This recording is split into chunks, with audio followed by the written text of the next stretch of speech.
All right, welcome everyone. We're Semblance of Sanity. I'm Caleb. I'm Jacob. And we're here for Demon Slayer, Season 1, Episode 21. All right, so we had ourselves a lot of backstory for Rui. Yep. And the sister as well. We got to know a little bit about not only how and why Rui set this all up in terms of details for his, forged family, if you will, but how he was seeking those bonds of family and the typical roles that he would get to enjoy by being protected by those that would be, those people in his family there. And he has no memory of what it's supposed to look like other than that it's supposed to be these kind of stereotypical like what Tanjiro roles. and Nezuko have potentially also. Right. And that is the closest thing he's found to the real thing. Right. So when we see him, slashing up and carving up basically people who refuse to shapeshift kind of into the specific kind of archetypes and roles, it's like, oh, bro, you're so off base here. So, yeah, that's... feels pretty bad, man. You're kind of doomed from the start. Being a demon is not something where going on for the long haul has got to be good for you. No. Yeah. But thankfully, Gyu cut his head off. But he hasn't disintegrated yet. Yeah. And Shinobu is also super creepy. And Shinobu is really creepy. Hopefully she doesn't turn that creepiness on Nezuko. I don't see why she should, but I think in some ways this is going to be the moment where we'll see that contradiction in her creepiness and where she'll give a pass to Nezuko. Because she hasn't killed humans yet. Exactly. Yeah. It's going to be a little terrifying because, Tanjiro might have to, in his broken body, try and, stand in the way to protect her. But, Nezuko won't feel, aggressed upon necessarily because, she sees all humans as family in that regard. Yeah. So that's going to be kind of an interesting dynamic as well. If they find out that basically a, spell like that is what is actually keeping her from being a potential problem. Right. That could be a thing an as issue. Well. Yeah. Also, the fact that she also just did a demon blood art as well. I mean, that's just cool. Which is really cool. Yes, explosion indeed. Quite. So, y'all, without further ado, let's get into this. All right, everyone, now be sure to go check out the reaction portion of the video in the description below, and then come back here for the discussion.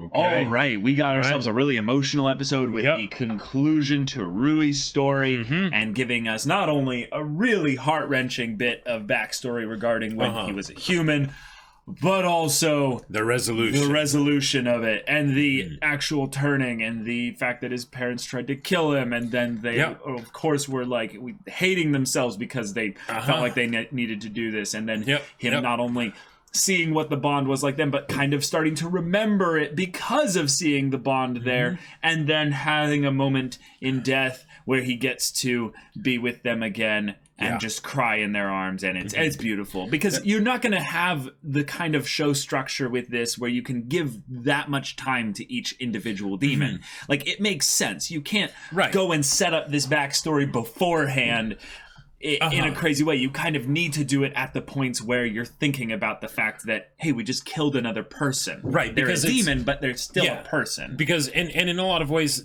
because the demons need to be killed anyways, it makes it so you can still have the hype of they just defeated the demon without being marred by tragic backstory. And then afterwards you can have tragic backstory, so it's sort of this remembering of this was still a person, right? And I love that because what I'm going to make a reference to Bleach here, right? So one of the things that Bleach did, because this show very clearly seems to take a lot of inspiration, aesthetically from Bleach, with the monsters and the hunters and the swords and all that stuff. Yeah, right.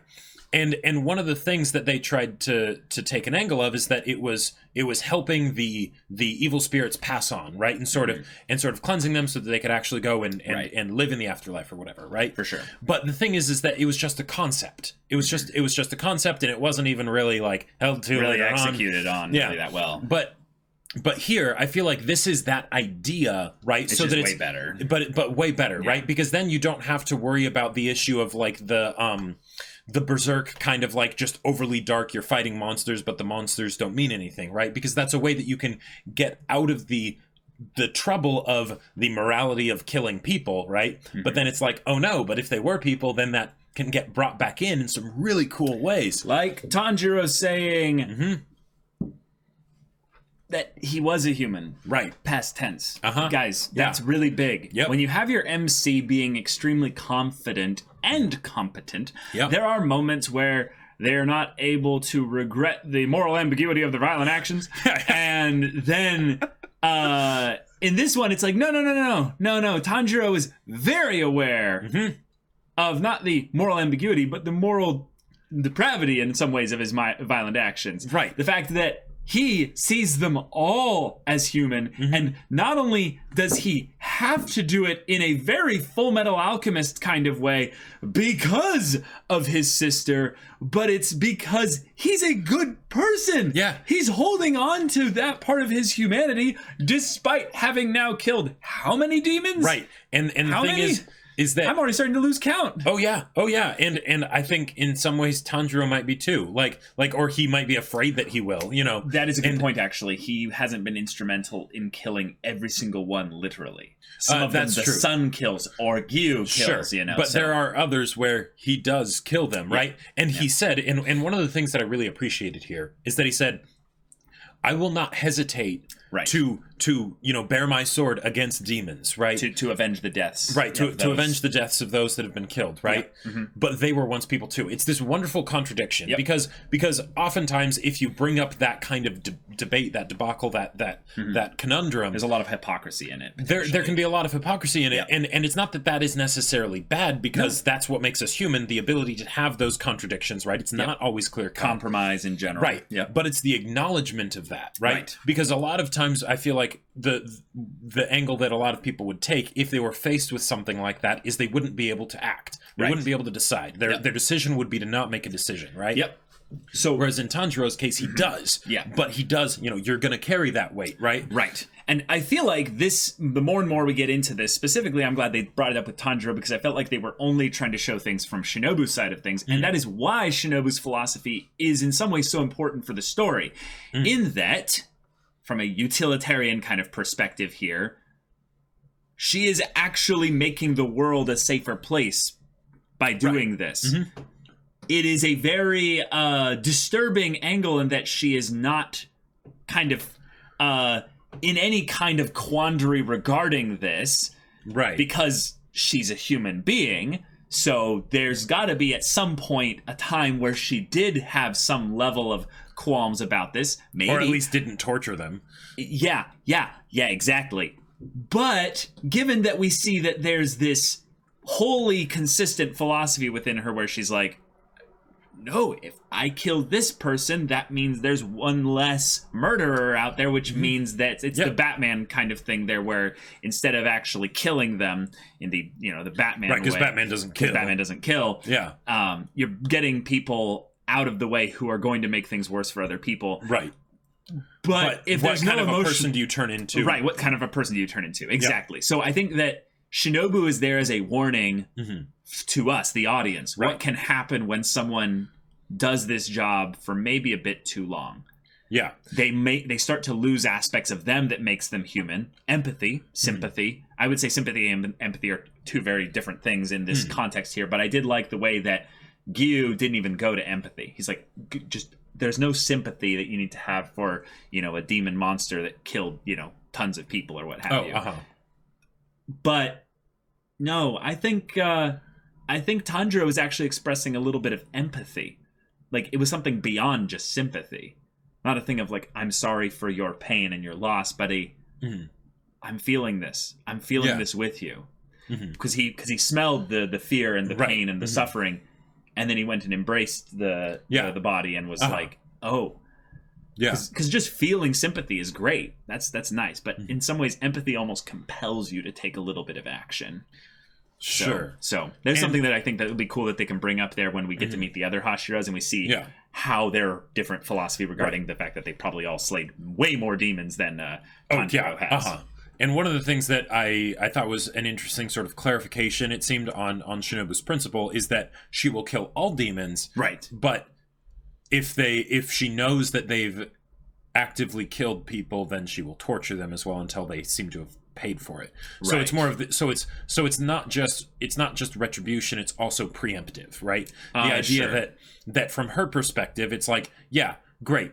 You know, she might be your sister, right? Right. But I'm so sorry. Yeah, that sucks. I'll kill her painlessly. Right? And she's totally doing it in a disturbing way. But there's some internal consistency there. Yeah, now, exactly. Now that begs the question then of what she meant by you could have been my friend if you hadn't, killed people.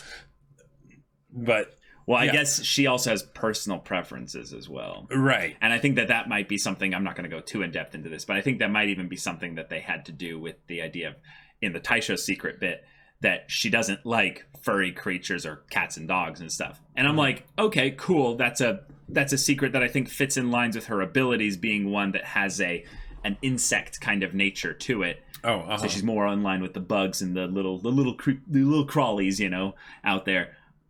But that's also it's not like she's necessarily doing violence to these animals, but I mean, maybe theoretically she could have used them as test subjects to develop her poisons, but that's not at all implied here. I'm pretty sure, if anything, she would probably use demons, and it would be just as creepy. Sure, in that way. Mm-hmm. Okay, we got the Rui backstory. Yeah, it was ridiculously emotional. It was really good. Mm-hmm. I really liked the visual aspect of them trying to showcase him clutching after the bond. There was this aspect of powerlessness that they were trying to parallel with the fact that in his past he was like asthmatic or something. That's kind of my broad assumption in terms of that, is that there was a physical ailment of his that kept him from being able to go outside. Right. And it's just, he doesn't have the capacity to exert lots of energy. Right. Kind of reminds me in a lot of ways of what they were doing with Tanjiro's father. Mm. But in this case here, Rui is one where he never had any siblings, for one, so he didn't know what that looked like. So that's one thing to remember there. Uh-huh. He did have a mother and father that loved and cared about him. They protected him in the sense that they protected him in some ways from his own body. Right. That's in and of itself its own terrifying, kind of heartbreaking thing. Right. He didn't immediately leave once he became a demon. Right. They still cared for him and everything, and then suddenly he murders and eats somebody in their house, and it's like, yeah, it just breaks them. They're just crying. Because what do you do? Yeah, Like I think one of the things that's really beautiful about this is that this is a topic that I'd say is really hard to bring up, but it reminds me of the Queen song, Mama, oh yeah, just killed a man. Yeah. Think about it. What would happen if your son came back basically and said, "I'm a murderer"? Right. I didn't mean to do it, even. Yeah. It was an accident. Think about it. As a demon, he's compelled to eat people. There's that whole vampire dynamic, style, exactly, ghoul kind of thing going on there, where he must feed. Right. Mm-hmm. It's a compelling thing. Yeah. So as a parent, what are you to do? You love your child in some weird way. You don't love them any less. Yeah. Then because of the thing there. If anything, the love compounds the pain to the point where, unless you have the capacity to steel yourself and go, this is what we're going to do. Mm-hmm. This is what we're going to do. And you take direct control of the situation and you go, listen to me, son. I am going to be there for you, but we can't let this happen again. How can I be there for you? Right. That is an iron wall of Briggs level will that most people do not have. Right. Especially when it's their young, frail child that they've been protecting all this time. And now something that they do not understand at all has entered into the situation. And you just have to deal. They didn't run away. This is, I think, the thing you brought up is really good. They're still there. Uh-huh. Yeah. They're still there. Yeah. That's huge. That's wow. huge. And the idea, the thing that he forgot about, of that they were like, you know, because they feel they have a duty to humanity and to, you know, everybody, that they can't let him, because he has killed, right? And they're wait. They have a duty to humanity? They felt they had a duty to humanity because he had killed that. Oh, you thought that was the reason why they were trying to kill him? Well, yeah, because call it whatever you want, but the idea of that he is going to continue killing if he is alive, right? Yeah, you know. Okay, gotcha. I feel like they could totally have done that, but I feel like it would have been, because they'd be so traumatized and afraid, I felt like it would have been a much more personal reason of, I don't want our boy to suffer with this life. They're doing it for him. Oh, sure. So it has nothing to do with the people he's killed, probably. I mean, I could totally see them being like, that's another reason. That's a contributing factor. It's a contributing factor for sure. Mm-hmm. But it's like, no, he's going to be a murderer. Right. We don't want our son to do that. Deal with that pain, and we will bear the suffering of having to kill him. Right. So we obviously don't deserve to live in this world because we kill our son. Right. So then they were basically going to suicide together, basically, at that point. Yep. And of course, no, he's a demon. He's a transcendent being now at this point, touched by Muzan's blood, and he can't really not protect himself at that point. So it felt like it was doomed from the start, the minute Muzan came in there. Mm-hmm. But what did you think about Muzan being like, I'll save you? It's a dramatic verbiage just for, you know, self-aggrandizing. Okay. You know? What do you think about the idea that Muzan only chooses those that might like be loyal? Maybe, but I think that's like, okay. Well, with what we've seen so far, there's the contradiction of Tanjiro and Nezuko's family, right? But that could be something where it was sort of a personal, spiteful thing because of you know, the family line and Tanjiro's father and all that stuff, right? Sure. Apart from that, what the people that we've seen that Muzan has turned, yeah, no, I can't. I mean, okay. Why didn't he do anything to the parents, though? I'm just wondering. It can't be something as silly as they weren't there at the time. Sure, he doesn't care about that. If you get someone, the younger that you get someone, the more impressionable they are. Therefore, the more likely they are to be able to change. Yeah. And then maybe, then they could be more of a servant, if you will. Because with Muzan, like even though he can't be killed by the other demons could potentially still be at least problematic for him, maybe. To him. Yeah. You end up being a god walking around making a bunch of other mini gods. Right. What happens if they turn on Titans and Zeus kind of thing where it's like, hey, father, so we're going to imprison you for all eternity. Yeah. No, I mean, we love you and all, but we also hate your guts. So get boned. Yeah. And while there are the demon slayers as sort of like that counter, like much more negative force, there is still the possibility of infighting and whatnot. Right. Since demons don't usually work together. Right. And they also can't die. So like by natural means. So there is one aspect of this that I kind of wanted to bring up that I feel like aids this angle. Think about the idea that there is a group underneath Muzan here specifically. When we saw Muzan for the first time, there's no members of that group there. That's true. That's true. I mean, there might have been, but the way he acted, I think he was entirely alone. Right. Just undercover, hiding in plain sight kind of a thing. And right. Yep. Mm-hmm. So in some ways, I get the vibe from him that he's kind of like, he's really picky. He's really choosy. Okay. If he's going to hide out amongst humans, he doesn't have some like, I will slaughter all humans kind of worldview. Mm-hmm. So him going to some specific village, finding the weakest child there, like there was a whole other village of people there. Right. And him like, I will turn this one boy, and he used a lot of manipulative verbiage in the incident of the thing there, like he followed up basically, right? And one of the things, salesman, there. One of the things that you could potentially read into, because I don't know what's going to happen in the future of this show, but with the pattern that they have established so far, right? And with most patterns, it might be like, oh, but they might choose to do something else. But in this case, it also ties directly to the theme. So there's sort of this idea that they're supposed to keep this pattern going, of the tragic backstory for the demons when they end up getting killed. Right. So if you have the biggest, baddest demon, then you would think that you would have the biggest, saddest backstory, right? And they kind of did that for Rui here. So then Muzan could be basically the next stage, the right? Ultimate tragedy. The ultimate tragedy, right? Yep. So anytime he says something, that might be foreshadowing or information that we're getting about the kind of person that he is, right? And the fact that he specifically chooses to live a normal life, even though he's the top dog demon, maybe that's something where it goes to show that he was actually outcast from society for being a demon. And then as he got more powerful and stuff, his ultimate goal was to be a human again. Right. And as far as ways to not just characterize, but also humanize, your enemy, right? Mm-hmm. That would be a really good way to do it.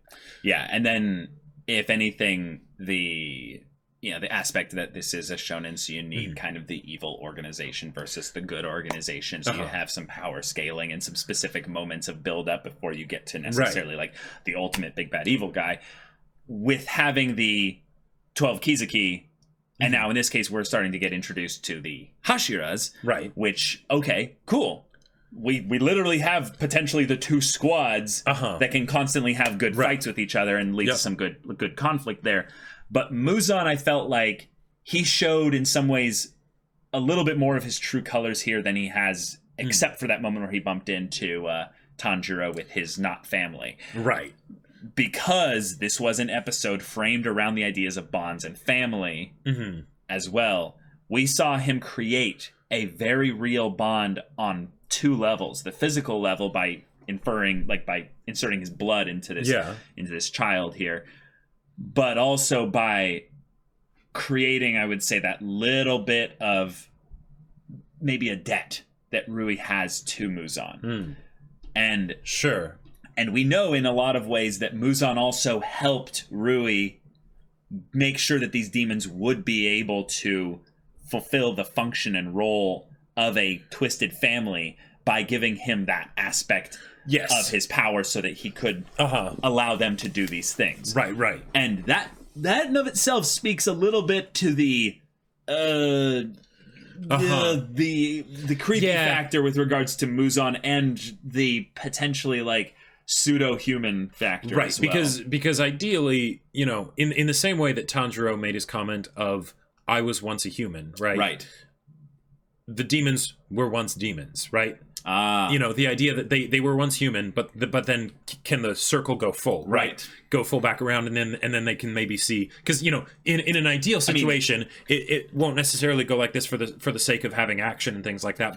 But from a meta perspective, if this were to happen, the ideal situation would be that they realize and how the ways in which both sides are similar, and that they're not actually that different, and maybe they can coexist and things like that. And that basically that is another situation where then the demons, the demon slayers, are then on the other side, right? And we have examples of this in Tamayo, the lady who is basically helping find a cure for Nezuko here.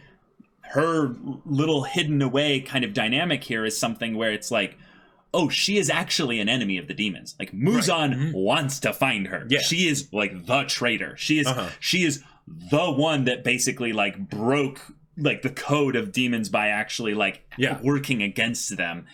And like she might have been one of the 12 Kizuki. I don't think she was necessarily, but like she might have been someone who was at the very least connected to Muzan in a close way before all that happened there.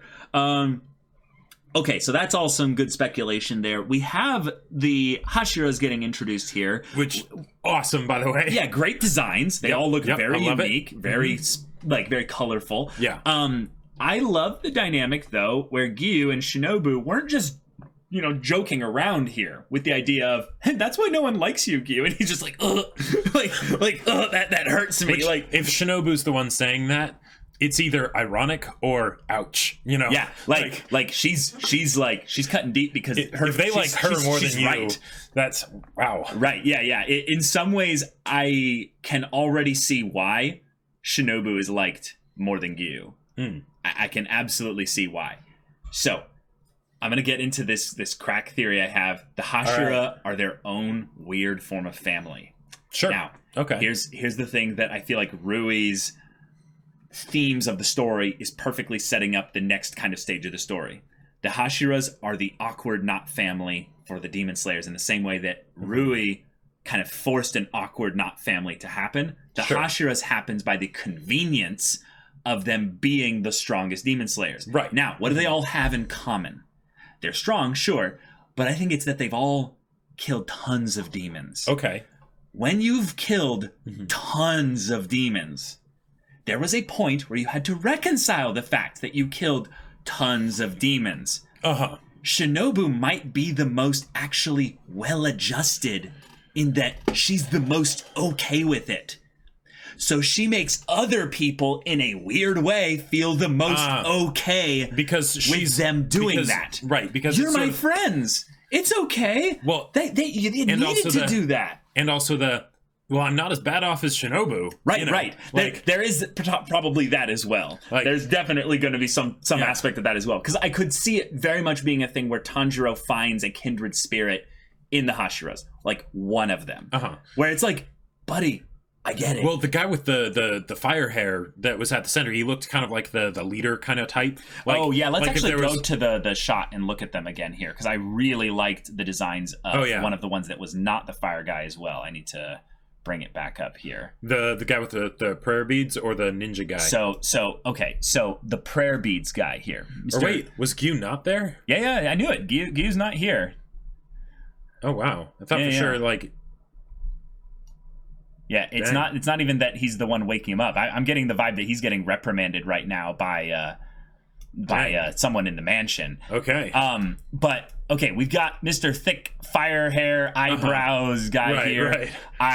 I am getting just gonna say because it just reminds me of this. I'm getting Bokuto vibes from this because he's got the corners on his hair. I expect him to say hey like. Well, yeah, if Bokuto's an owl, this guy's a phoenix. Like, right, exactly. Yeah, we've got the blue teal young child boy, I believe here. I am getting some very pained aspects of this character. Yeah, here. that look like they very much look like they have sort of 1,000-yard stare kind of a thing. We've got pink hair and green hair girl, and I'm like, wow, that's austere. And then we've got someone that looks like they came straight out of Naruto. Like, yes, on the far right with here. the forehead band and everything. And I feel like this one is actually, weirdly enough, going to be the goodest of all the boys in a weird way. If it's not Bokuto here. Right, because he'll sort of like, I have my own code kind of a thing, right? Whereas the fire one probably is like, also has to be kind of the responsible leader of the group, kind of. Potentially, yeah. But big guy with the beads and stuff. I'm excited to see what happens with that character. I am excited to see what happens with this character too, because he's got the most monstrous look to him. He looks the most, I would say, just intimidating. Oh yeah, he's twice as tall as some of them. Like, look at how they all show their pupils except for him. Yes, and he's got the bulging veins on his arms. Right, he's just praying. You know, so in that pose. So I want to see, because this is going to be something that I feel like needs to happen at some point. If you are an organization fighting another organization, but there is a fundamental difference in your physiology. Right. You need someone that is willing to not kill the demons, but restrain them so that you can then go take them back and study them. 100%, this is the guy that hugs you and says, it's going to be okay.